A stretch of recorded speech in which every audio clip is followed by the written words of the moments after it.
Capítulo 17. Milagros. ¿Qué son los milagros? ¿Pueden suceder hoy? Explicación y base bíblica. Cualquier consideración del tema de los milagros se conecta estrechamente con la providencia de Dios, tema que fue tratado en el capítulo previo. Allí argumentamos que Dios ejerce un control extensivo, continuo y soberano sobre todos los aspectos de su creación. Este capítulo dará por sentado una comprensión de esa consideración de la providencia, y se fundará sobre ella para abordar el asunto de los milagros. A definición. Podemos definir un milagro como sigue. Un milagro es una actividad de Dios de tipo menos común en el cual Él despierta el asombro y sorpresa de las personas, y da testimonio de sí mismo. Esta definición toma en cuenta lo que entendimos antes sobre la providencia de Dios mediante la cual Dios preserva, controla y gobierna todas las cosas. Si entendemos la providencia de esta manera, naturalmente evitaremos algunas explicaciones o definiciones comunes de milagros. Por ejemplo, una definición de milagro es una intervención directa de Dios en el mundo.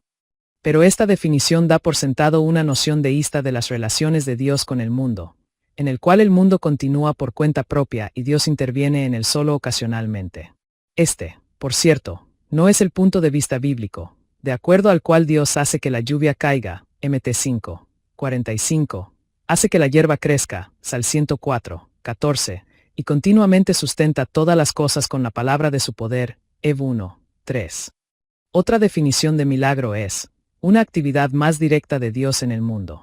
Pero hablar de una obra más directa de Dios sugiere que su actividad providencial ordinaria de alguna manera no es directa, y de nuevo da indicios de cierto alejamiento deísta de Dios de su mundo. Otra definición es Dios obrando en el mundo sin el uso de medios para producir los resultados que desea. Sin embargo, hablar de que Dios obra, sin medios, nos deja con muy pocos, si acaso alguno, milagros en la Biblia, porque es difícil pensar en un milagro que se haya producido absolutamente sin ningún medio. En la curación de las personas, por ejemplo, algunas de las propiedades físicas del cuerpo del enfermo sin duda intervinieron como parte de la curación. Cuando Jesús multiplicó los panes y los pescados, por lo menos usó los 5 panes y 2 pescados originales que tenían. Cuando cambió el agua en vino, usó agua y la convirtió en vino. Esta definición, pues, parece inadecuada. Otra definición de milagro es una excepción a una ley natural, o Dios actuando en forma contraria a las leyes de la naturaleza. Pero la frase, leyes de la naturaleza, en el entendimiento popular implica que hay ciertas cualidades inherentes en las cosas que existen. Leyes de la naturaleza, que operan independientemente de Dios, y que Dios debe intervenir o romper estas leyes para que ocurra un milagro. De nuevo, esta definición no toma debidamente en cuenta la enseñanza bíblica sobre la providencia. Otra definición de milagro es un hecho imposible de explicar por causas naturales. Esta definición es inadecuada porque 1. No incluye a Dios como el que produce el milagro. 2. Da por sentado que Dios no usa algunas causas naturales cuando obra de una manera inusual o sorprendente, y por lo tanto da por sentado de nuevo que Dios solo interviene ocasionalmente en el mundo. Y 3.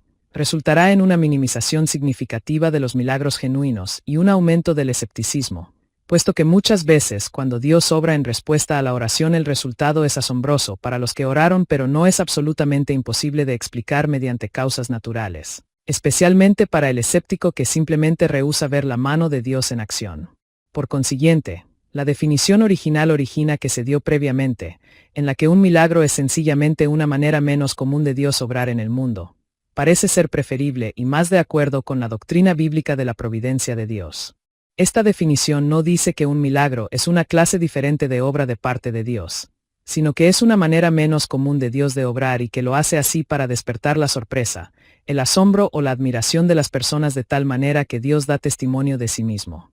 La terminología bíblica con referencia a los milagros frecuentemente apunta a esta idea del poder de Dios en acción para despertar el asombro y admiración de los seres humanos. Se emplean primordialmente 3 conjuntos de términos. 1. Señales, Ev. O T, gramo semeion, que significa algo que apunta a otra cosa o la indica, especialmente, con referencia a los milagros, la actividad y poder de Dios. 2. Maravillas, Ev. Mopet, gramoteras, que es algo que hace que las personas se asombren o se aturdan. Y 3. Milagros, o prodigios, Ev. Geburá, gramo dunamis, Demostración de gran poder, especialmente, con referencia a los milagros, poder divino. A menudo, señales milagrosas y prodigios, se usa como expresión regular para referirse a los milagros, Ex 7.3, DT 6.22, Sal 135, 9, HCH 4.30, 5.12, Ro 15.19, et al. Y a veces los tres términos se combinan. Milagros, señales y prodigios, HCH 2, 22, o señales, prodigios y milagros, segunda Q 12.12, Eb 2, 4. Nota, sin embargo, si alguien definiera un milagro como una obra de Dios aparte del uso ordinario de medios, para despertar el asombro y sorpresa de las personas, esto sería similar en fuerza a la definición que propuse arriba y sería consistente con la enseñanza bíblica sobre la providencia de Dios, vea L. Berkhoff, Systematic Theology, pp. 176 a 77. Si la frase, ley natural, la entienden los cristianos simplemente para referirse a los patrones previsibles de conducta que Dios da y mantiene en cada cosa creada, entonces esta definición es menos objetable porque conscientemente toma en cuenta la providencia de Dios. Pero la frase ley natural, por lo general no se la entiende de esa manera en el inglés de hoy. Ei verbos taumazo, admirarse, asombrarse. Frecuentemente se usa en los evangelios para describir la reacción de las personas a los milagros. Vea la extensiva consideración del vocabulario del Nuevo Testamento para milagros en W. Mund 1 E. O. Ophius, y C. Brown, Miracle, Wonder, Sign, Nidnt 2, 620 a 35. Además de los significados de los términos que se usan para denotar milagros, otra razón que respalda esta definición es el hecho de que los milagros en la Biblia en efecto despiertan el asombro y admiración de las personas, e indican que el poder de Dios está actuando. La Biblia frecuentemente nos dice que Dios mismo es el que realiza milagros o cosas maravillosas. Salmo 136, 4 dice que Dios es el único que hace grandes maravillas. Sal 72, 18. El canto de Moisés declara: ¿Quién, Señor, se te compara entre los dioses? ¿Quién se te compara en grandeza y santidad? Tú, hacedor de maravillas, nos impresionas con tus portentos. Ex 15, 11. Por tanto, las señales milagrosas que Moisés hizo cuando su vara se convirtió en una culebra y de nuevo en vara, o cuando su mano se volvió leprosa y después quedó limpia de nuevo, Ex 4, 2 a 8, fueron dadas para que Moisés pudiera demostrar al pueblo de Israel que Dios le había enviado. De manera similar, las señales milagrosas que Dios hizo por mano de Moisés y Aarón mediante las plagas, muy superiores a los falsos milagros o señales de imitación hechas por los magos de la corte del faraón, Ex 7, 12, 8. 18 a 19, 9, 11. Mostraron que los del pueblo de Israel eran los que adoraban al único Dios verdadero. Cuando Elías se enfrentó a los sacerdotes de Baal en el monte Carmelo, 1 R 18, 17 a 40, el fuego del cielo demostró que el Señor era el único Dios verdadero. Si aceptamos la definición de que un milagro es una actividad de Dios de clase menos común en la que Él despierta el asombro y admiración de las personas y da testimonio de sí mismo, podemos preguntar qué clase de cosas se deben considerar milagros. Por supuesto, tenemos razón al considerar la encarnación de Jesús como Dios hombre y la resurrección de Jesús de los muertos como el milagro más central y más importante de toda la historia. Los acontecimientos del Éxodo como la división del Mar Rojo y la caída de Jericó fueron milagros impresionantes. Cuando Jesús sanó personas y limpió leprosos y echó fuera demonios, esos ciertamente fueron también milagros. Vea MT 11, 4 a 5. LC 4, 36 a 41, JN 2, 23, 4, 54, 6, 2, 20, 30 a 31. ¿Pero podemos considerar las respuestas inusuales a la oración como milagros? Aparentemente sí, si son tan impresionantes que despiertan el asombro y admiración de las personas y hacen que reconozcan el poder de Dios en acción. La respuesta a la oración de Elías de que Dios enviara fuego del cielo fue un milagro. 1 R 18. 24, 36 a 38. Así como la respuesta a sus oraciones de que el hijo muerto de la viuda volviera a la vida, 1 R 17, 21, o que la lluvia dejara de caer y después volviera a caer, 1 R 17, 1, 18, 41 a 45 con STG 5, 17 a 18. En el Nuevo Testamento, la liberación de Pedro de la cárcel en respuesta a las oraciones de la Iglesia fue ciertamente un milagro. HCH 12, 5 a 17, Note también la oración de Pablo por el padre de Publio en HCH 28, 8. Pero debe haber habido muchos milagros no tan dramáticos como esos, porque Jesús sanó a muchos cientos de personas, todos los que padecían de diversas enfermedades. LC 4, 40. Pablo sanó a los demás enfermos de la isla. HCH 28, 9. Por otro lado, los cristianos ven respuestas a la oración todos los días, y no debemos diluir nuestra definición de milagro tanto que a toda respuesta a la oración se le llame milagro. Pero cuando una respuesta a la oración es tan asombrosa que los involucrados en ella quedan asombrados y reconocen el poder de Dios en acción de una manera inusual, entonces parece apropiado llamarlo un milagro. 6. Esto encaja bien con nuestra definición y parece respaldada por la evidencia bíblica de que a las obras de Dios que despertaron el asombro y admiración de las personas se les llamó milagros, gramo dunamis. Pero sea que adoptemos una definición amplia o estrecha de milagro, todos convendríamos en que si Dios realmente obra en respuesta a nuestras oraciones, sea de maneras comunes o no comunes, es importante que reconozcamos esto y le demos gracias, y que no lo pasemos por alto ni vayamos a extremos para concebir posibles causas naturales, para explicar y descartar lo que Dios en efecto ha hecho en respuesta a la oración. Aunque debemos ser cuidadosos de no exagerar al informar los detalles de las respuestas a la oración, también debemos evitar el error opuesto de no glorificar y agradecer a Dios por lo que Él ha hecho. Ve los milagros como características de la edad del Nuevo Pacto. En el Nuevo Testamento, las señales milagrosas de Jesús atestiguaban que Él había venido de Dios. Nicodemo reconoció: nadie podría hacer las señales que tú haces si Dios no estuviera con él. GN 3, 2. El hecho de que Jesús cambió el agua en vino fue una señal que reveló su gloria, y sus discípulos creyeron en él. GN 2, 11.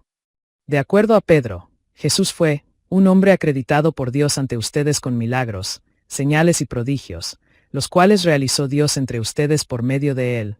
HCH 2, 22.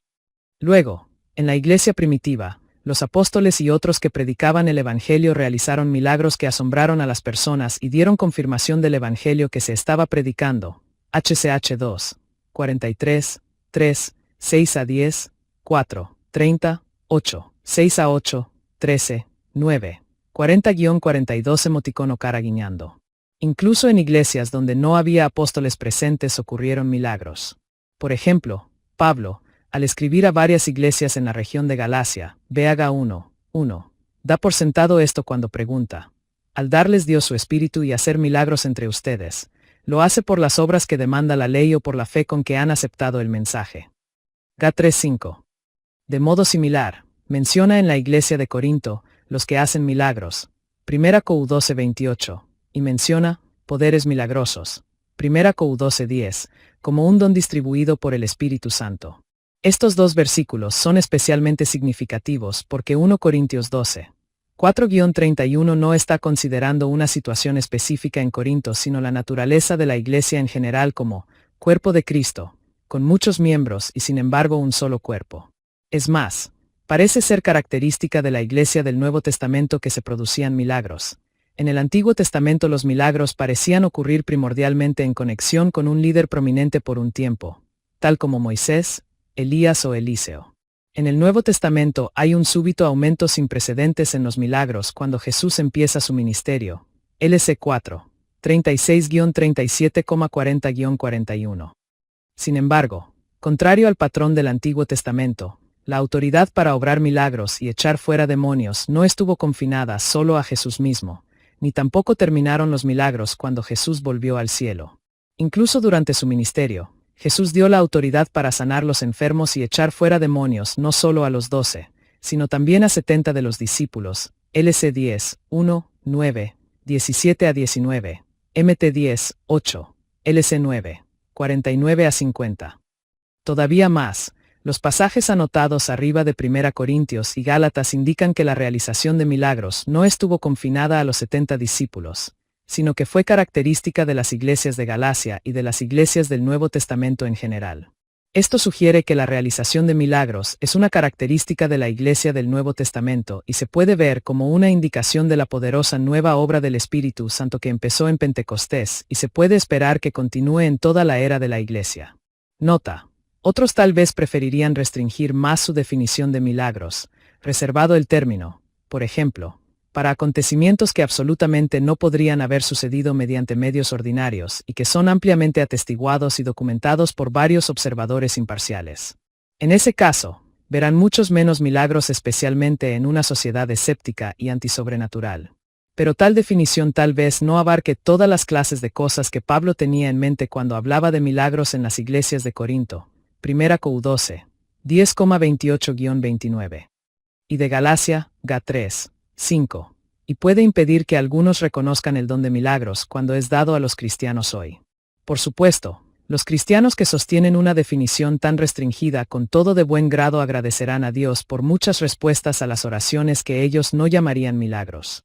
Lo apropiado de tal definición no se pierde simplemente porque al mismo acontecimiento algunos lo llamen milagro, y otros digan que es un acontecimiento ordinario, porque la evaluación de las personas de un suceso variará dependiendo de su proximidad al suceso, las presuposiciones de su cosmovisión, y si son cristianos o no.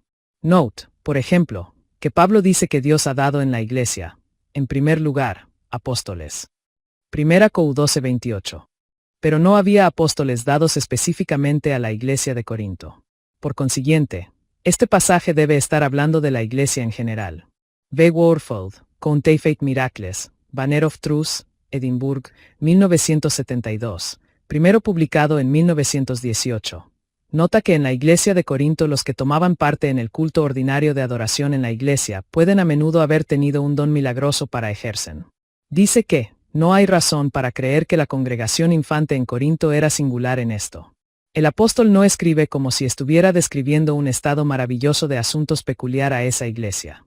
Los indicios del resto de sus cartas y en el libro de Hechos nos requiere, en consecuencia, mirar a este hermoso cuadro de adoración cristiana como uno que sería verdad en la vida de cualquiera de las numerosas congregaciones que iniciaron los apóstoles a lo ancho y largo del mundo que visitaron y en donde predicaron. Tenemos justificación para considerar característica de las iglesias apostólicas que tales dones milagrosos debían exhibirse en ellas. La excepción sería, no una iglesia con tales dones, sino una iglesia sin ellos. pp 4-5. Warfield continúa. Por todas partes la iglesia apostólica se caracterizó como siendo ella misma un don de Dios, al exhibir la posesión del Espíritu en obras apropiadas del Espíritu, milagros de sanidad y milagros de poder, milagros de conocimiento sea en la forma de profecía o de discernimiento de espíritus, milagros del habla, sea el don de lenguas o el don de interpretación. La iglesia apostólica era característicamente una iglesia que obraba milagros. Counterfeit Miracles, p. 5. Aunque yo concordaría con el análisis de Warfield de la evidencia del Nuevo Testamento en este asunto, hay ciertamente campo para discrepar con su punto subsecuente, y la principal contención de su libro, de que la iglesia después de la edad de los apóstoles experimentó la cesación de dones milagrosos, y que hoy no se deben esperar tales dones. Porque Dios los propuso solo para confirmar el mensaje apostólico inicial durante el tiempo cuando los apóstoles todavía estaban vivos. Vea más consideración de este asunto en el capítulo 52, abajo, sobre los dones espirituales y la cuestión del tiempo de cesación de algunos dones. Sé el propósito de los milagros. Uno de los propósitos de los milagros es ciertamente autenticar el mensaje del Evangelio. Esto fue evidente en el ministerio de Jesús, cuando personas como Nicodemo reconocieron: sabemos que eres un maestro que ha venido de parte de Dios, porque nadie podría hacer las señales que tú haces si Dios no estuviera con él. JN 3, 2.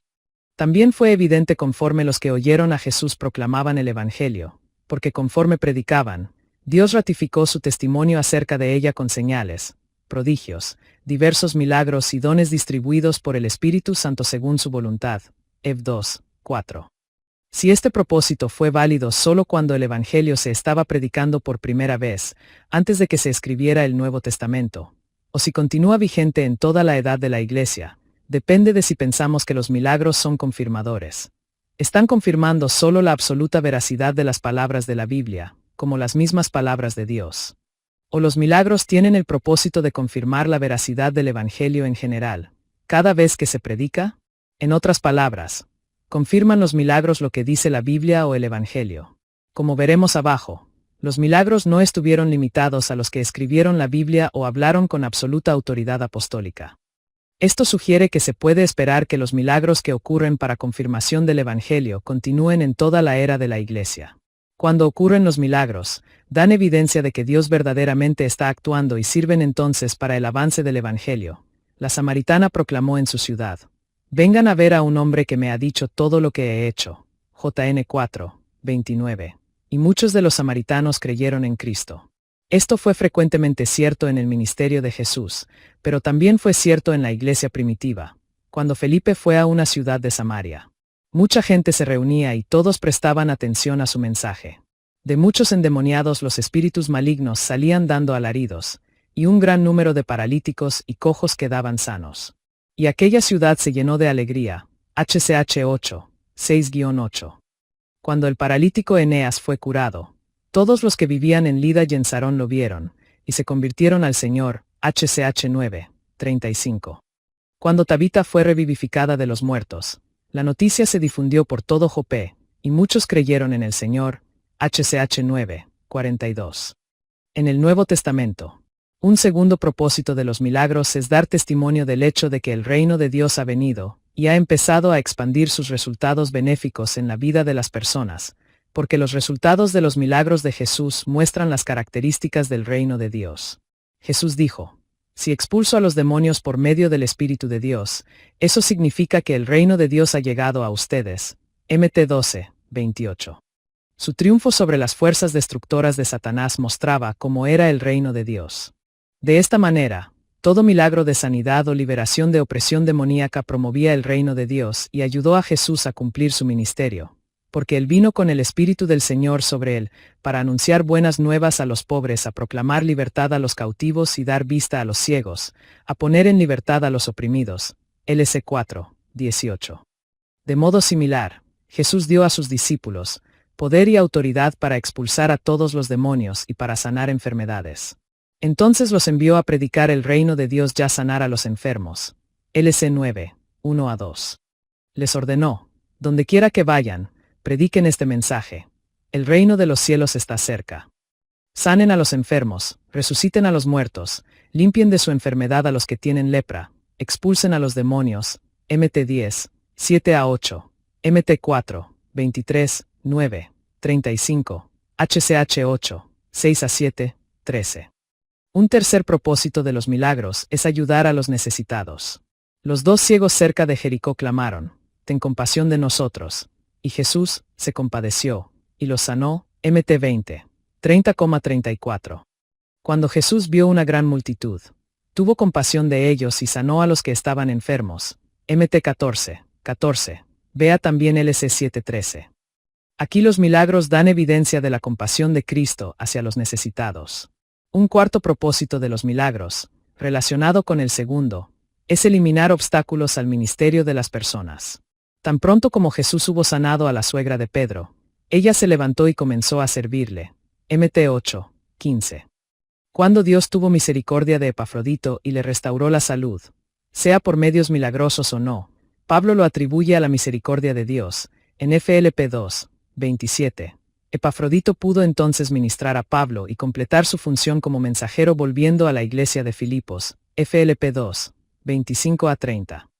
Aunque el pasaje no dice explícitamente que Tabita, o Dorcas, volvió a emprender sus buenas obras y en ayudar a los pobres.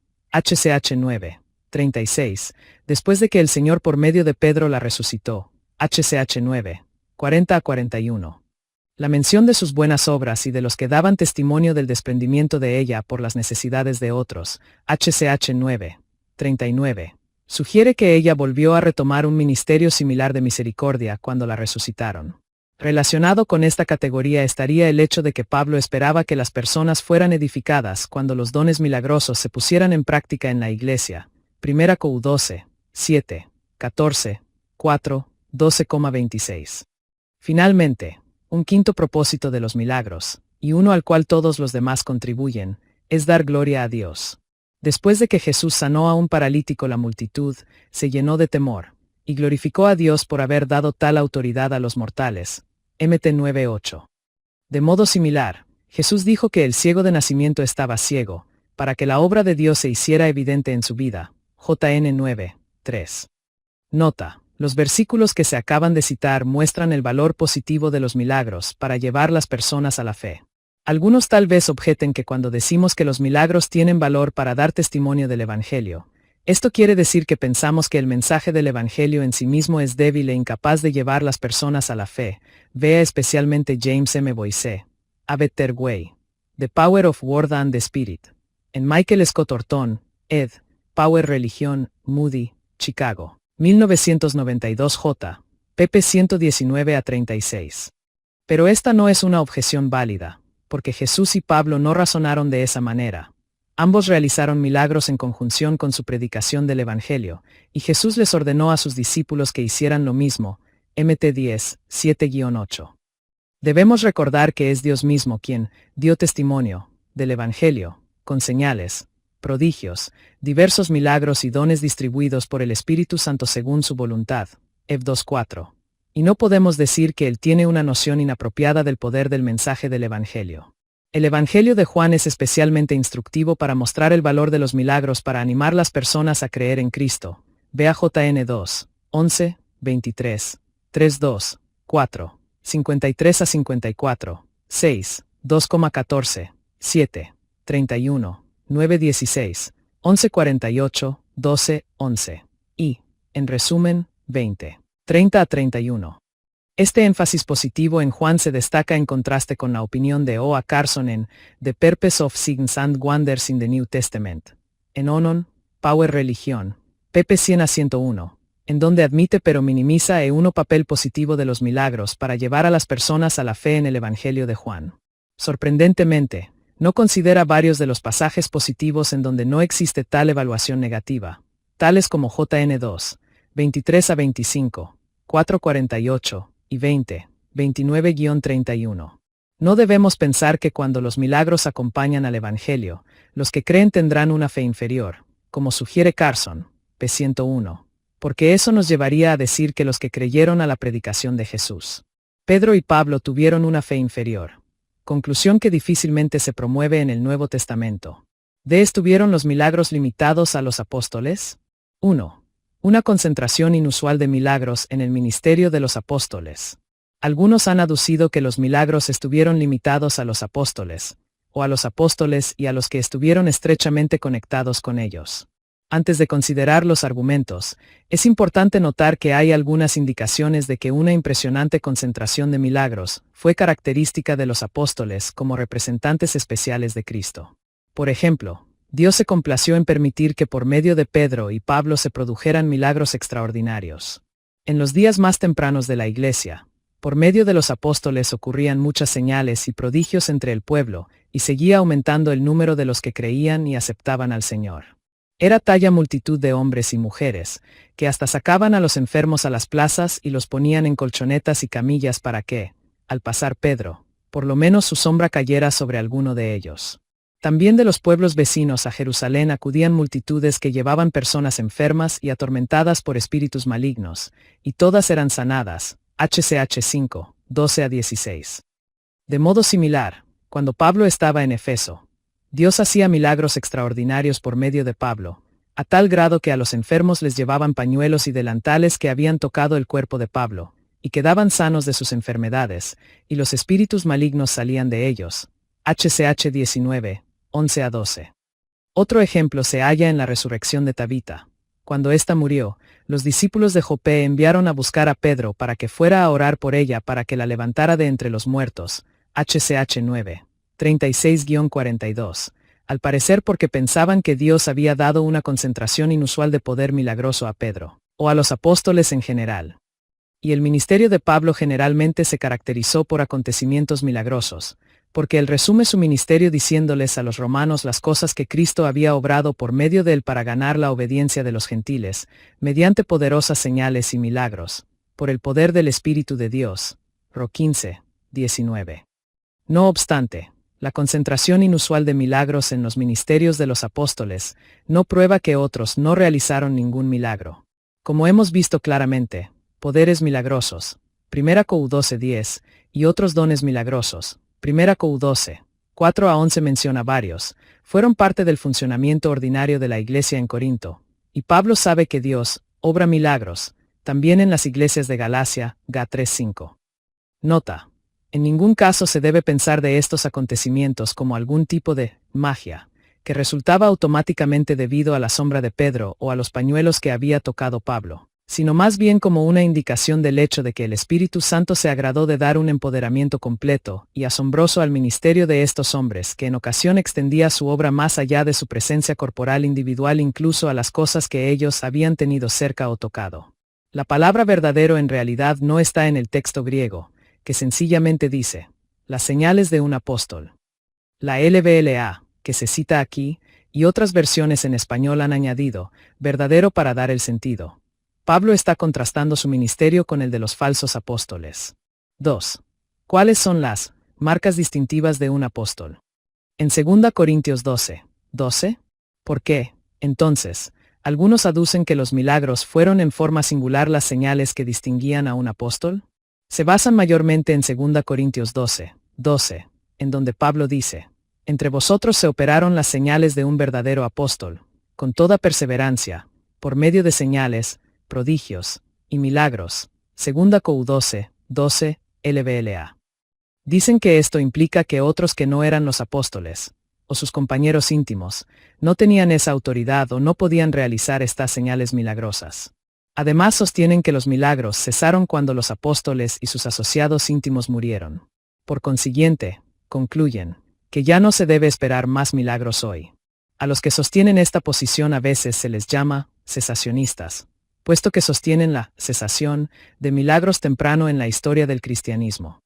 Al considerar este asunto se debe recordar que un pasaje clave usado para establecer este punto, en donde Pablo habla de las señales de un verdadero apóstol, en 2 Corintios 12, no está intentando demostrar que él es un apóstol a distinción de otros cristianos, que no eran apóstoles. Más bien está tratando de probar que él es un verdadero representante de Cristo a distinción de otros que se disfrazan de apóstoles. 2 Cou 11:13. Representantes falsos de Cristo, siervos de Satanás que se disfrazaban de servidores de la justicia. 2 Cou 11:14-15. En breve, el contraste no era entre apóstoles que realizaban milagros y creyentes ordinarios que no podían realizarlos, sino entre apóstoles cristianos genuinos por medio de los cuales el Espíritu Santo obraba e impostores que no eran cristianos y se decían apóstoles a través de los cuales el Espíritu Santo no obraba para nada. Por consiguiente, aun si entendemos que las marcas distintivas de un apóstol son los milagros, debemos reconocer que los que usan este pasaje para argumentar que hoy ya no se realizan milagros por medio de cristianos están tomando la frase, las marcas distintivas de un apóstol, fuera de su contexto y usándola de una manera que no era la intención de Pablo. Pablo está distinguiéndose de los que no son cristianos, en tanto que ellos usan el pasaje para distinguir a Pablo de otros cristianos. Es más, un examen más cuidadoso de 2 Corintios 12 muestra que es muy dudoso que la frase, marcas distintivas de un apóstol, en este pasaje quiera decir señales milagrosas. En este mismo versículo Pablo hace una distinción entre las marcas distintivas de un apóstol y los milagros, a los cuales llama señales, prodigios y milagros, notando que los milagros se hacían junto con las señales de un apóstol. Con todo, las señales de apóstol han sido hechas entre vosotros en toda paciencia, por señales, prodigios y milagros. La última frase, por señales, prodigios y milagros, junta tres términos que denotan milagros, y por consiguiente se debe referir a milagros, note, señales y prodigios, en HCH 4, 30, 5, 12, 14, 3, 15, 12, Ro 15, 19, E2. 4. Por consiguiente, la frase, marcas distintivas de un apóstol, se debe referir a algo diferente, algo que iba acompañado por, hecho por, señales y prodigios. De hecho, aunque la palabra señal en el griego, semeion, a menudo se refería a milagros, tiene una variedad de significados mucho más amplia que simplemente milagro. Semeion simplemente quiere decir algo que indica o se refiere a algo diferente. Punto. En 2 Corintios 12, las señales de un apóstol se entienden mejor como todo lo que caracterizaba la misión apostólica de Pablo y que lo señalaban como un apóstol verdadero. No necesitamos adivinar cuáles eran estas señales, porque en otros lugares de 2 Corintios Pablo nos dice lo que lo caracterizaba como un apóstol verdadero. Nota, la gramática del texto griego nos obliga a esta distinción, puesto que las marcas distintivas está en caso nominativo, en tanto que señales, prodigios y milagros está en caso dativo, y por consiguiente, no puede ser simplemente una reafirmación de marcas de un apóstol, en aposición a ella. En el griego los sustantivos en aposición deben estar en el mismo caso. La NVI ignora la gramática aquí y traduce las dos frases como si estuvieran en aposición. La RVR y LVLA son más precisas. Se ha llamado señales a muchas cosas no milagrosas. Por ejemplo, la escritura del puño y letra de Pablo es su señal, segunda TS 3, 17. La circuncisión es una señal de la justicia imputada a Abraham, Ro 4, 11. El beso de Judas es una seña para los dirigentes judíos, MT 26, 48. El arco iris es una señal del pacto, GN 9, 12. Comer el pan sin levadura durante la Pascua cada año es una señal de la liberación del Señor, Ex 13, 9. El cordón de grana de Rahab es una señal que los espías le dijeron que colgara en su ventana, 1 Clem 12, 7. 1. Poder espiritual en el conflicto con el mal, 10. 3-4,8-11. 13, 2-4, 10. 2. Celoso interés por el bienestar de las iglesias, 11, 16. 3. Verdadero conocimiento de Jesús y su plan evangélico, 11, 6. 4. Sostenimiento propio, desprendimiento, 11, 7-11. 5. No aprovecharse de las iglesias, y no maltratar físicamente a las personas, 11, 20-21. 6. Soportar sufrimiento y adversidad por Cristo, 11, 23-29. 7. Haber sido arrebatado al cielo, 12, 1-6. 8. Contentamiento y fe para soportar una espina en el cuerpo, 12, 7-9. 9. Obtener fuerza en la debilidad, 12, 10. El primer asunto podría haber incluido milagros, pero ciertamente ese no es el enfoque primordial de su referencia a las marcas distintivas de un verdadero apóstol. Otra evidencia de que las señales de un apóstol, en 2 Corintios 12, 12 fueron todas estas cosas y no solo los milagros, es el hecho de que Pablo dice: las señales de apóstol han sido hechas entre vosotros en toda paciencia. RVR 1960. Ahora bien, tendría escaso sentido decir que los milagros se realizaron en toda paciencia, porque muchos milagros sucedieron rápidamente, pero tendría mucho sentido decir que la paciencia de Pablo, semejante a la de Cristo para soportar la adversidad por amor a los corintios, se ejerció en toda paciencia.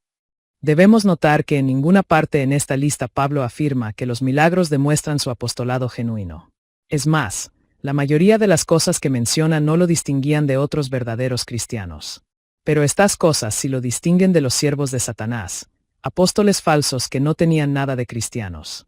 Nota: entre los comentaristas modernos sobre 2 Corintios he hallado solo 3 que entienden las señales de un verdadero apóstol en 2 Cor 12:12 como siendo los milagros. Colin Kruse, The Second Epistle of Paul to the Corinthians, TNTC, InterVarsity Press, Leicester y Hermans, Grand Rapids, 1987. P. 209, Jan Girino. The Second Epistle of Saint Paul to the Corinthians, traducción. A.W. Hitchcock y P. Aycock, Epworth, Londres, 1967. pp 95-96, y Murray Harris, 2 Corinthians, EBC 10, 398, lo toman de esa manera, pero ninguno de ellos da ningún argumento para sostener este punto de vista. Y Harris nota que una noción altera fueron las vidas cambiadas de los corintios y el carácter de Pablo semejante a Cristo. La mayoría de comentaristas entiende las señales de un verdadero apóstol como teniendo un significado mucho más amplio, incluyendo las cualidades de la vida de Pablo y el carácter y resultados de su ministerio. Vea Philippe Hughes, Paul Second Epistle to the Corinthians, Nick. Algunos de estos comentaristas entienden las señales de un verdadero apóstol como acompañada por milagros o incluyéndolos, pero ninguno entiende la frase refiriéndose primordial o exclusivamente a milagros. La vida de estos no se caracterizaba por la humildad sino por el orgullo, no por el desprendimiento sino por el egoísmo, no por la generosidad sino por la codicia, no por tratar de buscar el provecho de otros sino por aprovecharse de los demás, no por poder espiritual en la debilidad física sino por la confianza en su fuerza natural, no por soportar sufrimiento y adversidad sino por procurar su propia comodidad y holganza.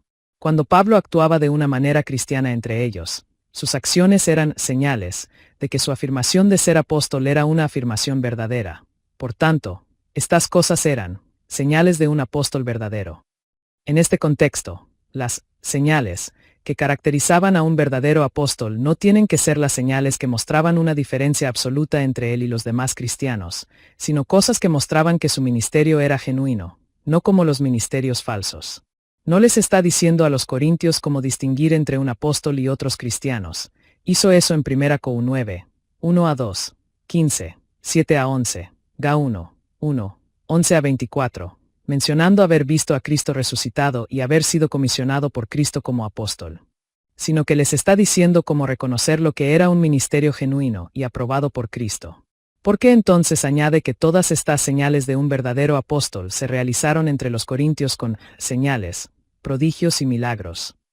Simplemente está añadiendo un factor adicional a todas las marcas anteriores de su apostolado genuino. Los milagros, por supuesto, tuvieron una función significativa al confirmar la verdad del mensaje de Pablo, y Pablo aquí hace explícito lo que los corintios podrían haber dado por sentado, o tal vez no, que estaba incluido en la frase, señales de un verdadero apóstol. Además de todas estas otras señales de un verdadero apóstol, su ministerio hacía demostraciones milagrosas del poder de Dios por igual.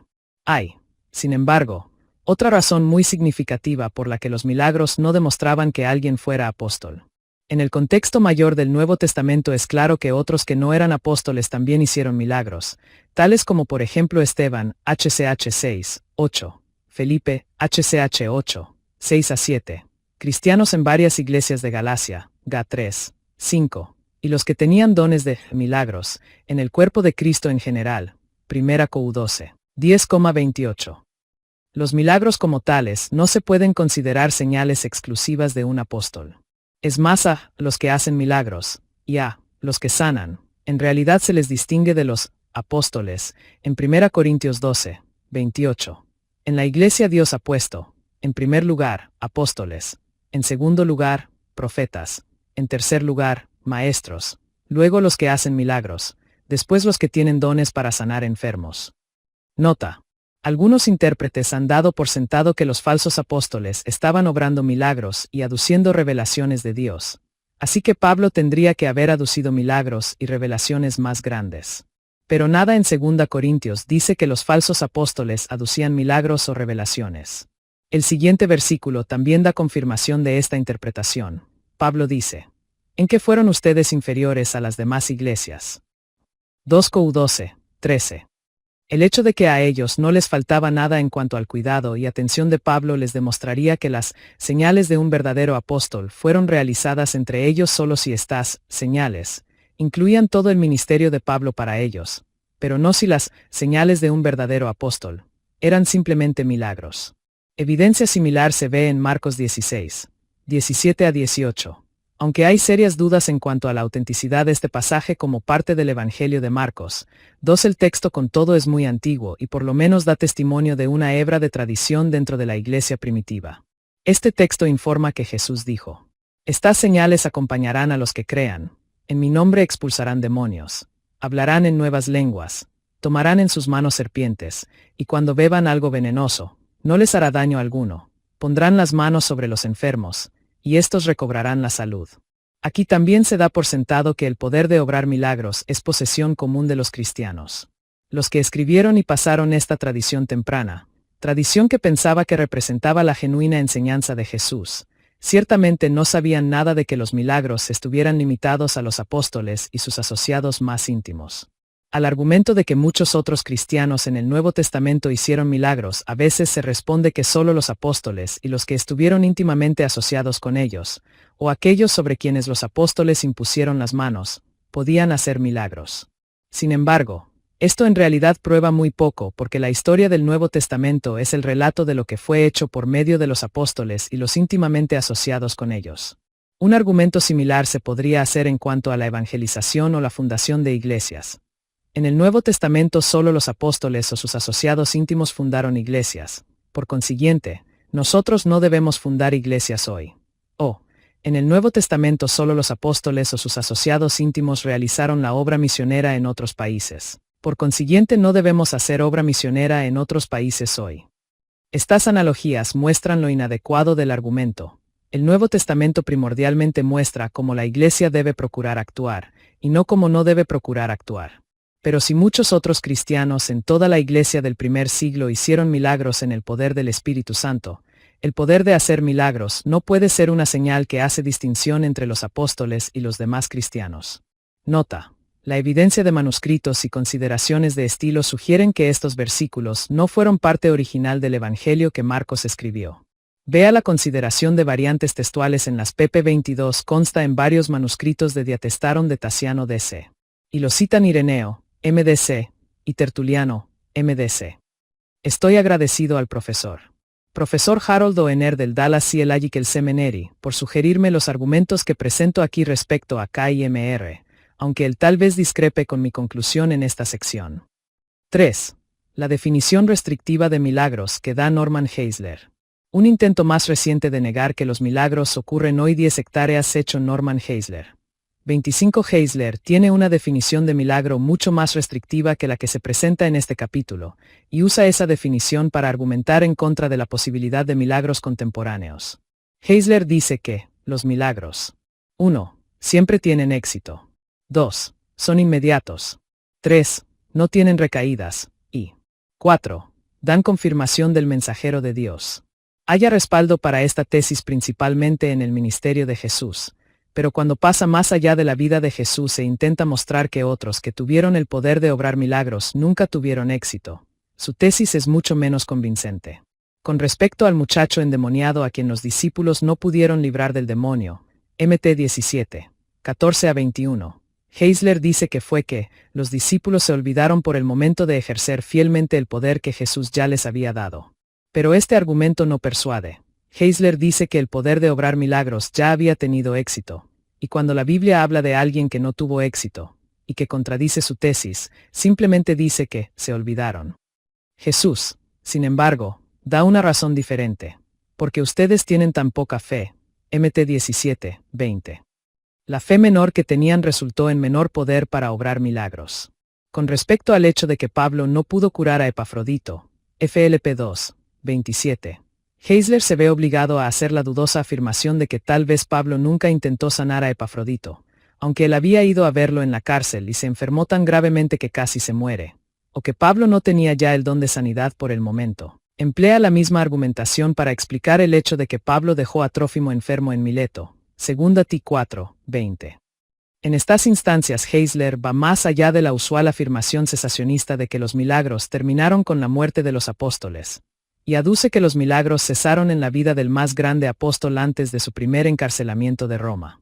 Esto es simplemente un argumento nada convincente respecto al apóstol cuyo ministerio repetidamente se caracterizó por poderosas señales y milagros, por el poder del Espíritu de Dios, Ro 15, 19, y que pudo decir triunfalmente en su última epístola: he peleado la buena batalla, he terminado la carrera, me he mantenido en la fe, 2 Ti 4, 7.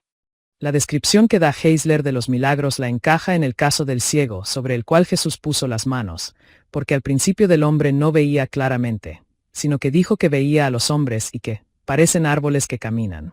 Después de que Jesús le puso las manos encima por segunda vez, el hombre comenzó a ver todo con claridad.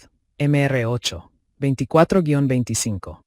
Geisler responde que fue la intención de Jesús sanar en 2 etapas. Enseñar a los discípulos usando una lección objetiva en cuanto al crecimiento gradual en sus vidas espirituales. Aunque el pasaje no dice nada a este efecto, puede haber sido verdad, pero incluso así eso niega la tesis de Geisler, porque si fue la intención de Jesús sanar en 2 etapas entonces, hoy podría ser su intención sanar a las personas en 2 etapas, o en 3, 4 o más etapas. Una vez que Geisler reconoce que puede haber sido la intención de Dios hacer milagros en etapas, a fin de lograr sus propósitos, toda su afirmación de que los milagros deben ser inmediatos y completos se pierde. En lugar de aceptar la definición de Geisler, parece ser mejor concluir que incluso los que tienen los dones de Dios con la capacidad de realizar milagros tal vez no puedan realizarlos cada vez que quieren, porque el Espíritu Santo continuamente está repartiéndolos a cada persona, según ello determina. 1 Cor 12, 11. La palabra reparte en griego es un participio presente e indica una actividad continua del Espíritu Santo. Nota: Geisler también tiene mucha dificultad para explicar Marcos 5, 8, en donde Jesús les ordenó a los demonios más de una vez que salgan, y Marcos 6, 5, en donde el pasaje dice que Jesús no pudo hacer ningún milagro en Nazaret debido a la incredulidad de los pobladores allí. Es más, parece no haber razón para excluir, como evidentemente Heisler quiere hacerlo, las respuestas inusuo a uno eso notorias a la oración de la categoría de milagro, haciendo de este modo la definición extremadamente restrictiva. Si Dios responde a la oración persistente, por ejemplo, por una curación física para la cual no hay explicación médica conocida, y lo hace después de varios meses o años de oración, pero lo hace de tal manera que parece ser muy claro que es en respuesta a la oración para que las personas queden asombradas y glorifiquen a Dios. No parece haber razón para negar que ha ocurrido un milagro solo porque las oraciones anteriores no fueron contestadas de inmediato. Por último, Heisler no reconoce que varios pasajes del Nuevo Testamento indican que los dones espirituales, sean milagrosos o no milagrosos por naturaleza, pueden variar en fuerza o grados de intensidad. 4. Hebreos 2, 3-4.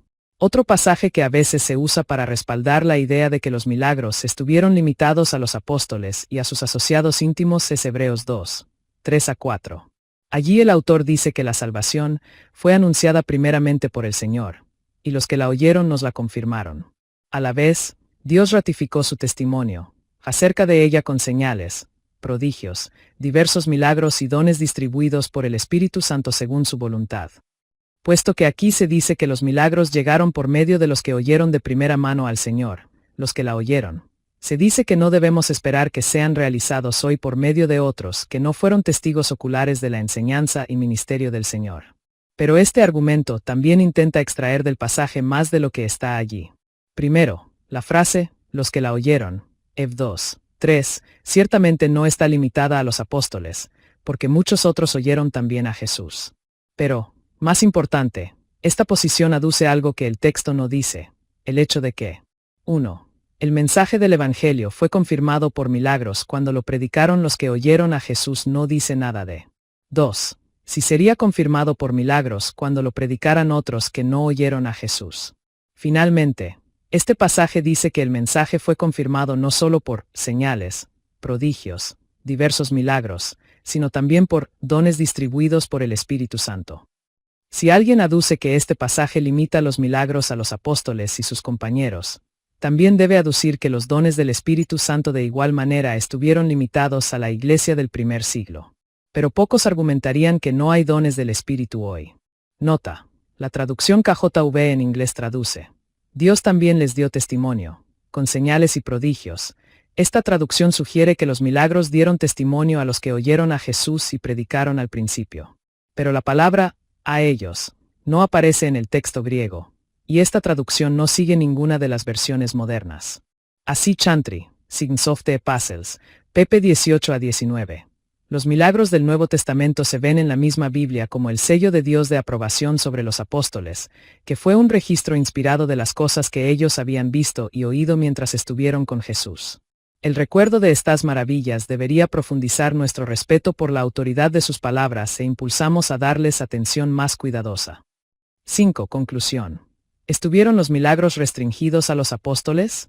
Si el ministerio en el poder y gloria del Espíritu Santo es característica de la edad del nuevo pacto, 2 Cor 3, 1-4, 18, nuestra expectación debería ser precisamente lo opuesto. Esperaríamos que la segunda, tercera y cuarta generación de cristianos que también conocen a Cristo y el poder de su resurrección, FLP 3, 10, que están siendo continuamente llenos del Espíritu Santo, EF 5, 17, que participan en una guerra que no es de este mundo, sino que se realiza con armas que tienen poder divino para destruir fortalezas, 2 Cor 10, 3-4, a los que no se les ha dado un espíritu de timidez sino, de poder, de amor y de dominio propio, 2 Ti 1, 7, que son fuertes en el Señor y en el poder de su fuerza, y que se han puesto toda la armadura de Dios a fin de poder resistir contra principados y potestades, y huestes espirituales de maldad en regiones celestiales, EF 6, 10-12.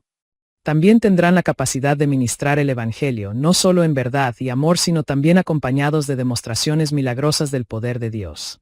Es difícil ver, de las páginas del Nuevo Testamento, alguna razón por la que solo la predicación de los apóstoles debe hacerse, no con palabras sabias y elocuentes sino con demostración del poder del Espíritu. para que la fe de ustedes no dependiera de la sabiduría humana sino del poder de Dios. 1 Cor 2, 4-5. Aunque en efecto parece haber habido una concentración inusual de poder milagroso en el ministerio de los apóstoles, esto no es razón para pensar que habría pocos o ningún milagro después de la muerte de ellos. Más bien, los discípulos fueron los dirigentes en una iglesia del nuevo pacto cuya vida y mensaje se caracterizó por el poder del Espíritu Santo que obraba de maneras milagrosas. Es más, ellos fijaron un patrón que la iglesia en toda su historia haría bien en tratar de imitar en su propia vida, por cuanto Dios el Espíritu se complace en hacer milagros para la edificación de la iglesia. Nota: ser otro argumento que limita los milagros al primer siglo se basa en la afirmación de que algunos milagros, tales como el don de profecía, siempre da nueva revelación de calidad bíblica. Ese argumento se considera en detalle en los capítulos 52 a 53. 8 pulgadas embargo. Los cristianos deben usar mucha cautela y extremo cuidado para informar con precisión los milagros si ocurren. Mucho daño se puede hacer al Evangelio si los cristianos exageran o distorsionan, aunque sea en pequeños detalles, los hechos de una situación en donde ha ocurrido un milagro. El poder del Espíritu Santo es grande lo suficiente para obrar como Él quiera, y nunca debemos, embellecen, los hechos reales de la situación simplemente para hacer que suene incluso más emocionante de lo que en realidad fue. Dios hace exactamente lo que le complace hacer en cada situación. Milagros falsos. Los magos del faraón pudieron hacer algunos milagros falsos, Ex 7:11, 22, 8:7, aunque pronto tuvieron que reconocer que el poder de Dios era mayor, Ex 8:19. El mago Simón de la ciudad de Samaria asombraba a la gente con sus artes mágicas, HCH 8, 9-11, aunque los milagros que hizo Felipe fueron mucho mayores, HH 8:13. En Filipos Pablo halló a una esclava, que tenía un espíritu de adivinación. Con sus poderes ganaba mucho dinero para sus amos, HCH 16:16, pero Pablo reprendió al espíritu y salió de ella, HCH 16:18. Es más, Pablo dice que cuando el hombre de pecado venga vendrá, con toda clase de milagros, señales y prodigios falsos. Con toda perversidad engañará a los que se pierden, 2 TS 2, 9-10. Pero los que lo sigan si son engañados lo hacen, por haberse negado a amar la verdad y así ser salvos, 2 TS 2, primero. Esto indica que los que van a hacer milagros falsos al fin de los tiempos por el poder de Satanás no dirán la verdad sino que predicarán un evangelio falso. Finalmente, Apocalipsis 13 indica que una segunda bestia surgirá, de la tierra, que tiene toda la autoridad de la primera bestia, y hará grandes señales milagrosas, incluso la de hacer caer fuego del cielo a la tierra, a la vista de todos. Con estas señales que se le permitió hacer en presencia de la primera bestia, engañó a los habitantes de la tierra. Ap 13, 11-14. Pero de nuevo, un falso evangelio acompaña estos milagros. Este poder se ejerce en conexión con la primera bestia a la que se le permitió hablar con arrogancia y proferir blasfemias. Abrió la boca para blasfemar contra Dios, para maldecir su nombre y su morada ya los que viven en el cielo. Ap 13, 5-6. Dos conclusiones son claras de este breve estudio de los milagros falsos en la Biblia. 1. El poder de Dios es mayor que el poder de Satanás para hacer señales milagrosas, y el pueblo de Dios triunfa en las confrontaciones de poder con los que obran el mal. En conexión con esto, Juan asegura a los creyentes que el que está en ustedes es más poderoso que el que está en el mundo. 1 Jn 4:4. 2. La identidad de los que obran milagros falsos siempre se conoce porque niegan el Evangelio. No hay ninguna indicación en ninguna parte de la Biblia de que los cristianos genuinos con el Espíritu Santo en ellos harán falsos milagros. De hecho, en una ciudad llena de idolatría y adoración a demonios, vea 1 Cor 10:20, Pablo pudo decir a los creyentes de Corinto, muchos de los cuales habían salido de esa clase de trasfondo pagano, que nadie que esté hablando por el Espíritu de Dios puede maldecir a Jesús, ni nadie puede decir, Jesús es el Señor sino por el Espíritu Santo. 1 Cor 12:3. Aquí les da la seguridad de que los que hacen una profesión genuina de fe en Jesús como Señor en efecto tienen en ellos el Espíritu Santo. Es significativo que de inmediato pasa a considerar los dones espirituales que posee todo verdadero creyente. 1 Cor 12:7.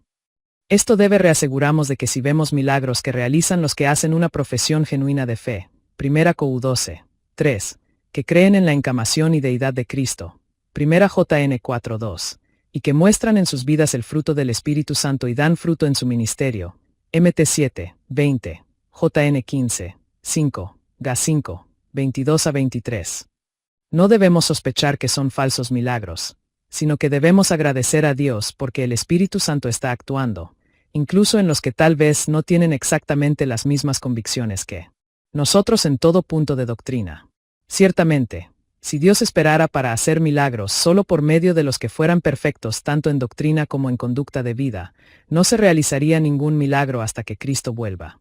Nota: alguien pudiera objetar que la excepción a esto sería la visión del fin de los tiempos en Ap 13, 7, en donde a la bestia se le permitió hacer la guerra a los santos y vencerlos. Ap 13, 7. Pero incluso aquí no hay indicación de que los poderes milagrosos de la bestia sean más grandes que el poder del Espíritu Santo. Esto parece entenderse mejor no como confrontación de poder milagroso, sino simplemente como una persecución de parte de una fuerza militar. Porque leemos más adelante que las almas de los que habían sido decapitados por causa del testimonio de Jesús y por la palabra de Dios no habían adorado a la bestia ni a su imagen, ni se habían dejado poner su marca en la frente ni en la mano. Ap 24. El hecho de que los que invocan el nombre de Cristo puedan profetizar y echar fuera demonios y hacer muchos milagros en su nombre, Mt 7, 21 a 23, no contradice esto, porque estos son no cristianos. Jesús les dice: jamás los conocí. Aléjense de mí, hacedores de maldad. Mt 7, 23. Aunque es posible que estos son falsos milagros obrados por el poder demoníaco, parece ser más probable que son operaciones de la gracia común. Vea capítulo 31, que Dios obró por medida de no cristianos, similar a la eficacia del Evangelio que Dios a veces permite cuando lo predican los que tienen motivos impuros y no conocen a Cristo de corazón. Phil. 15 a 18. F. ¿Deben los cristianos buscar milagros hoy? Es una cosa decir que los milagros pueden ocurrir hoy. Es otra muy diferente pedir milagros a Dios. ¿Está bien, entonces, que los cristianos le pidan a Dios que haga milagros? La respuesta depende del propósito con que se busca milagros. Ciertamente está mal buscar poder milagroso para promover el poder o la fama de uno, como lo buscó Simón el mago. Pedro le dijo: no eres íntegro delante de Dios. Por eso, arrepiéntete de tu maldad y ruega al Señor. Tal vez te perdone el haber tenido esa mala intención. HCH 8, 21 a 22. También está mal buscar milagros simplemente para diversión, como Herodes los buscó. Al ver a Jesús, Herodes se puso muy contento. Hada tiempo que quería verlo por lo que oía acerca de él, y esperaba presenciar algún milagro que hiciera Jesús. LC 23:8. Pero Jesús ni siquiera respondió a las preguntas de Herodes. También es malo que los incrédulos escépticos corran tras los milagros solo para hallar base para criticar a los que predican el Evangelio. Los fariseos y los saduceos se acercaron a Jesús y, para ponerlo a prueba, le pidieron que les mostrara una señal del cielo. Él les contestó: esta generación malvada y adúltera busca una señal milagrosa, pero no se le dará más señal que la de Jonás. Mt 16, 1-4. Este regaño en contra de buscar señales se repite en otras partes en los evangelios, pero es importante notar que los reproches contra los que buscan señales siempre se dirigen contra incrédulos hostiles, van tras los milagros solo para criticar a Jesús. 34. Jesús nunca reprende a nadie que viene en fe, o en necesidad, buscando cura, liberación o algún otro tipo de milagro, sea para sí mismo o para otros.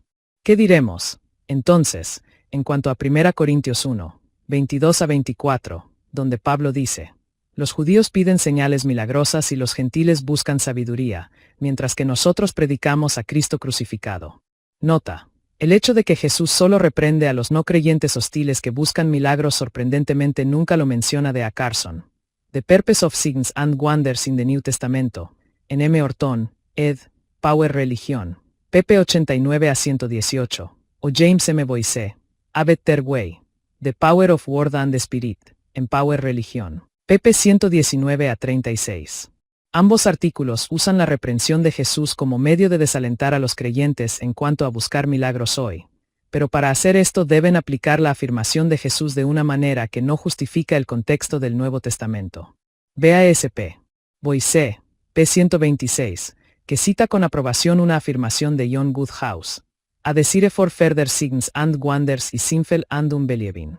La afirmación explícita de la intención de probarle también se halla en MC 8, 11 y LC 11, 16. Contextos paralelos en donde Jesús reprende a una generación perversa por buscar de él una señal. El único otro contexto en donde aparece una reprensión, MT 12, 38 a 42, no incluye una afirmación explícita de intención de probarle, pero Jesús claramente está respondiendo a los escribas y fariseos, V38, y el incidente viene después de MT 12, 14, en donde los fariseos salieron y tramaban cómo matar a Jesús, y MT 12, 24, en donde los fariseos dicen, este no expulsa a los demonios sino por medida de Belcebú, príncipe de los demonios. Este mensaje es motivo de tropiezo para los judíos, y es locura para los gentiles, pero para los que Dios ha llamado, lo mismo judíos que gentiles, ¿Cristo es el poder de Dios y la sabiduría de Dios? Quiere decir Pablo que él no hizo milagros, señales, en Corinto, y tal vez tampoco en su obra evangelizadora en general. Aquí Pablo no puede estar negando que realizó milagros en conexión con la proclamación del Evangelio. De hecho, en Romanos 15, 18-19, pasaje que escribió mientras estaba en Corinto dijo, no me atreveré a hablar de nada sino de lo que Cristo ha hecho por medio de mí para que los gentiles lleguen a obedecer a Dios. Lo ha hecho con palabras y obras, mediante poderosas señales y milagros, por el poder del Espíritu de Dios. Así que, habiendo comenzado en Jerusalén, he completado la proclamación del Evangelio de Cristo por todas partes, hasta la región de Iliria. Y 2 Corintios 12, 12 afirma claramente que Pablo en efecto hizo señales, prodigios y milagros, entre ellos. Así que 1 Corintios 1, 22-24 no puede querer decir que Pablo estaba negando la validez de la sabiduría ni la validez de las señales, porque por medio de Cristo él hizo señales y enseñó sabiduría. Más bien, aquí está diciendo que las señales y la sabiduría en sí mismas no salvan a nadie, pero el Evangelio sí salva a las personas. Las señales y la sabiduría que judíos y griegos buscaban no eran las señales y sabiduría de Cristo, sino simplemente señales para entretener o atizar su hostilidad y escepticismo, y sabiduría que era sabiduría del mundo antes que sabiduría de Dios. No hay nada inapropiado en buscar milagros con los propósitos apropiados para los cuales los da Dios, para confirmar la veracidad del mensaje del Evangelio, para ayudar a los necesitados, para eliminar estorbos en los ministerios de las personas y para dar gloria a Dios. Vea la sección C. En los Evangelios muchos fueron a Jesús buscando milagros, y él los sanó con estos propósitos. Es más, cuando envió a sus discípulos a predicar que el reino de los cielos se había acercado, les dijo, sanen a los enfermos, resuciten a los muertos, limpien de su enfermedad a los que tienen lepra, expulsen a los demonios. MT 10, 7-8. ¿Cómo podían ellos hacer esto sin buscar a Dios para hacer milagros donde quiera que iban? El mandamiento de Jesús requería que procuraran que sucedieran milagros. Después de Pentecostés, la iglesia primitiva oró por intrepidez para predicar el Evangelio y pidió que Dios les concediera milagros que acompañaran a su predicación. Clamaron a Dios. Ahora, Señor, toma en cuenta sus amenazas y concede a tus siervos el proclamar tu palabra sin temor alguno. Por eso, extiende tu mano para sanar y hacer señales y prodigios mediante el nombre de tu santo siervo Jesús. HCH 4, 29-30. Lejos de enseñar que no debemos pedirle a Dios milagros, este ejemplo de la iglesia primitiva como que nos estimula a pedirlos. De modo similar, los discípulos de Lida enviaron a buscar a Pedro para que fuera a orar por Tabita después de que ésta murió, con lo que buscaban una intervención milagrosa de Dios. HCH 9, 38. Y Santiago dirige a los ancianos de la iglesia a orar y buscar la curación de los enfermos. STG 5, 14. Por supuesto, no debemos dar por sentado que una respuesta obviamente milagrosa a la oración es mejor que la que resulta por medios ordinarios, tal como ayuda médica en una enfermedad. Y también debemos darnos cuenta de que pedirle a Dios por una necesidad en particular no garantiza que la oración recibirá respuesta. Por otro lado, nuestra fe en que Dios obra de manera poderosa e incluso milagrosa puede ser demasiado pequeña. Debemos precavernos para no dejarnos infectar por una cosmovisión secular que da por sentado que Dios responde a la oración solo muy rara vez, si acaso. Y por cierto no debemos avergonzarnos de hablar de los milagros si ocurren, ni pensar que una respuesta a la oración que no es milagrosa es mejor. Los milagros son obra de Dios, y Él los realiza para glorificarse y fortalecer nuestra fe. Cuando encontramos necesidades serias en la vida de las personas hoy, está bien que busquemos en Dios una respuesta. Y cuando una intervención milagrosa parezca necesaria, debemos pedirle a Dios que si es su voluntad obre de esa manera. Esto parece ser especialmente apropiado cuando nuestra motivación es una compasión como la de Cristo por los necesitados y un ardiente deseo de ver el avance del reino de Cristo y que su nombre sea glorificado. Nota: John Walvoord, anteriormente presidente del Dalia Sielagical Seminary, entiende que el don de milagros es el poder de realizar milagros a voluntad en el nombre de Cristo. Por consiguiente, sostiene que el don de milagros ha cesado. Pero con todo aduce que podemos orar por milagros hoy. El cristiano todavía puede apelar a Dios para que haga maravillas, y Dios en efecto respecto de la oración. Dios todavía puede sanar e incluso revivificar a los muertos, si así lo desea, pero estos milagros son sobera, no sé individuales. En tanto que, por consiguiente, el don de milagros no es parte del programa presente de Dios, hay que afirmar el poder de Dios para realizar milagros. De Holy Spirit, Van Kampen, Wheaton, M. 1954. Preguntas para aplicación personal. 1. Cuando usted abrazó la fe en Cristo, ¿ejercieron los relatos de milagros en la Biblia alguna influencia, negativa o positiva, en su creencia en el mensaje de la Biblia? 2. Antes de leer este capítulo, ¿había pensado usted de la iglesia de tiempos del Nuevo Testamento que era una iglesia con milagros frecuentes? ¿Ha pensado usted de la iglesia contemporánea que es una iglesia con milagros frecuentes? Después de leer este capítulo, ¿de qué manera ha cambiado su posición, si es que ha cambiado? 3. Si usted piensa que los milagros deben ser la característica de la iglesia hasta que Cristo vuelva, entonces ¿por qué no hemos visto muchos milagros en muchos puntos en la historia de la iglesia, y por qué no vemos muchos milagros en grandes secciones de la iglesia cristiana hoy? 4. Si usted sostiene una posición cesacionista, ¿qué clases de respuestas poco comunes a la oración pensaría usted que todavía son posibles hoy? Por ejemplo, oración por salud física, liberación de peligro, victoria sobre ataques demoníacos mediante la oración y reprensión verbal de un espíritu malo, o comprensión súbita e inusual de un pasaje de la Biblia, o de las circunstancias de la vida de alguien. ¿Cómo haría distinción entre estas cosas que tal vez podría pensar hoy y los milagros, según la definición que se da en este capítulo? Tal vez usted quiera también argumentar por una definición diferente de milagro. 5. ¿Tienen los milagros que ser grandes y destacados, tal como resucitar a los muertos o sanar a un ciego de nacimiento, para lograr propósitos útiles en la iglesia hoy? ¿Qué clase de milagros, en pequeña escala, también pudieran alcanzar algunos de los propósitos de los milagros que se mencionan en este capítulo? ¿Ha sabido usted de alguna respuesta a la oración en su propia iglesia, o en su propia vida, que usted caracterizaría como milagrosa, según la definición que da al principio de este capítulo? 6. ¿Le gustaría ver más poder milagroso del Espíritu Santo, o más respuestas inusuales a la oración, en su propia iglesia hoy, o no? Si ocurrieran más milagros, ¿cuáles pudieran ser los peligros? ¿Cuáles pudieran ser los beneficios? Términos especiales: cesacionista, ley natural, marcas de un verdadero apóstol, milagro, obra poderosa, prodigio, señal. Pasaje bíblico para memorizar. Hebreos 2, 3-4. ¿Cómo escaparemos nosotros si descuidamos una salvación tan grande? Esta salvación fue anunciada primeramente por el Señor, y los que la oyeron nos la confirmaron. A la vez, Dios ratificó su testimonio acerca de ella con señales, prodigios, diversos milagros y dones distribuidos por el Espíritu Santo según su voluntad. Himno. Castillo fuerte es nuestro Dios. Castillo fuerte es nuestro Dios, defensa y buen escudo. Con su poder nos librará en todo trance agudo. Con furia y con afán acósanos Satán. Por armas deja ver astucia y gran poder, cual él no hay en la tierra. Nuestro valor es nada aquí, con el todo es perdido, mas por nosotros luchará de Dios el escogido. Es nuestro Rey Jesús, el que venció en la cruz, Señor y Salvador, y siendo el solo Dios, él triunfa en la batalla. Y si demonios mil están prontos a devoramos, no temeremos, porque Dios sabrá cómo amparamos. Que muestre su vigor Satán, y su furor. Dañamos no podrá, pues condenado es ya por la palabra santa. Esa palabra del Señor, que el mundo no apetece, por el Espíritu de Dios muy firme permanece.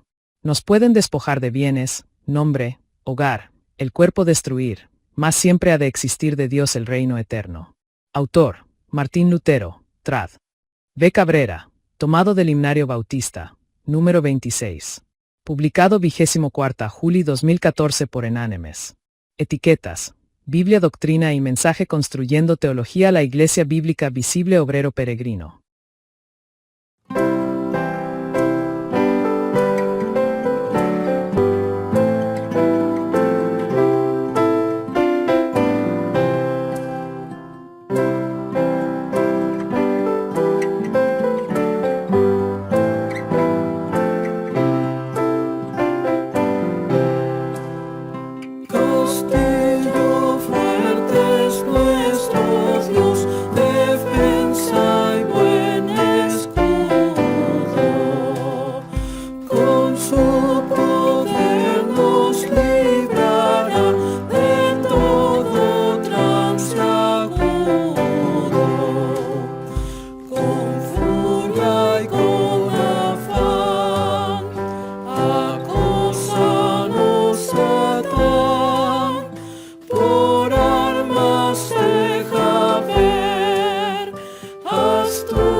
Siendo el sol.